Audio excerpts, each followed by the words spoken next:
when I was cooking for a celebrity, I had one of those Motorola. It's so old at this point, I don't even remember the name of it. I wore it on my hip. I would feel it in my body before it went off. I mean, that just says so much right there. I just think we are sacrificing our health sometimes for these modern conveniences. Now, you just mentioned something that I find really fascinating because I think a lot of what informs us of what's working or not is contrast. Let's bring up EMFs, for example. So EMFs are something that a lot of people don't feel, they don't sense because they don't have the contrast of not living around EMFs, but you do. Mm-hmm. You were in these tribes where there's no electronics. So what did you notice? What did you feel? It's the same feeling, James, that people get when they go camping. They're not just happy because they're away from the demands of work, but it's because your body has a time to relax. Your nervous system can kind of reset when you get your feet on the ground at the beach. Again, when people are on vacation, they think, oh, I'm just feeling great because I'm out of the office. That's not the only reason.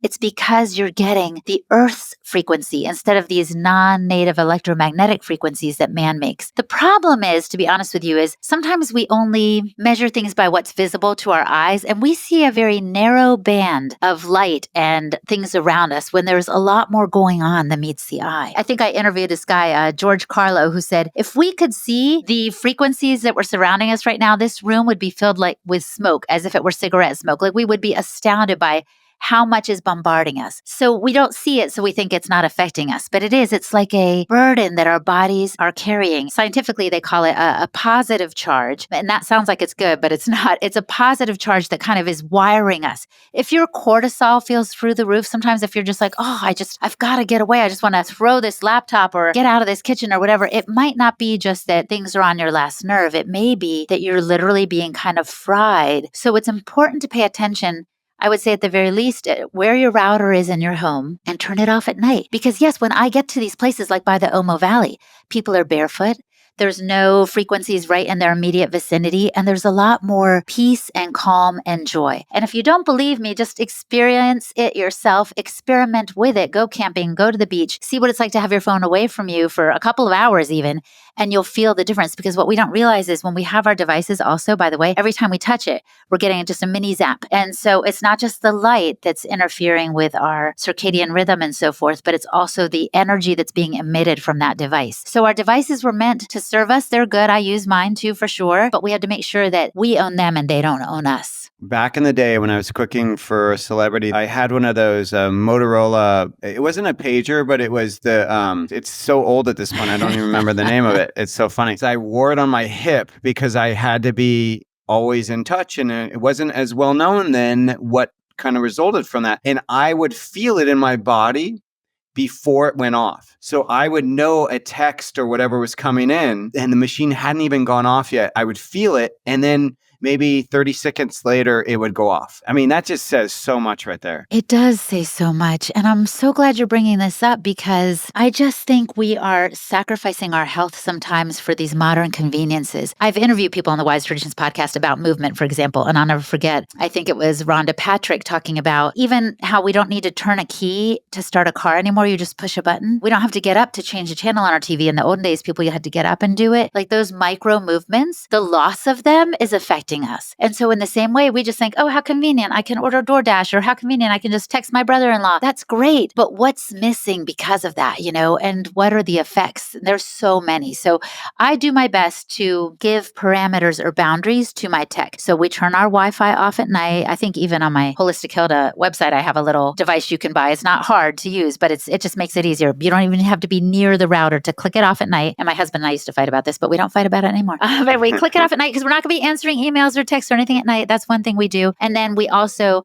charge our phones outside of our bedroom so that we're not getting even that pinging happening back and forth all the time. It's interesting. I have to tell you a story. So I was with this little 7-year-old girl, neighbor girl yesterday. We've become besties. It's so much fun. We're working on a little project together. She saw me put my phone on airplane mode after I recorded something we did. And she's like, why'd you put it on airplane mode? And I thought, to me, it's second nature. This kid has no idea. Her parents probably have their phones on all the time. I said, well, there are waves, and what's happening is the phone is trying to kind of ping and see where it can get information from, and I want to stop that. She was surprised. As I'm putting boundaries, that's modeling it for others around me. So even if the people around you are just on their phones all the time, like I just wait till they make eye contact with me to start talking again, because it can be a distraction for that in-person connection too, as I was mentioning. Yeah, it's a real testimony that we only know what we know, and you don't know to look or feel for it. And you might feel something, but you don't know what it is. And until you have a label or some awareness of what it could be, you think it's normal. Yes. And so that's why I was saying we need to experiment with being away from our phones, because we're so used to being electrified all the time. We think this level of agitation is normal.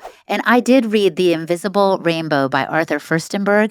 And in there, he said, do you know that the diagnosis of anxiety didn't come about until the electrification of our cities? In other words, when cities in the late 1800s and early 1900s started putting up lampposts, people started getting anxious and they didn't know why. So they put it in their psychology book that this is a diagnosis, anxiety, but he suspects it's linked to this condition of being around. And notice that wasn't even electromagnetic frequencies in terms of unwired.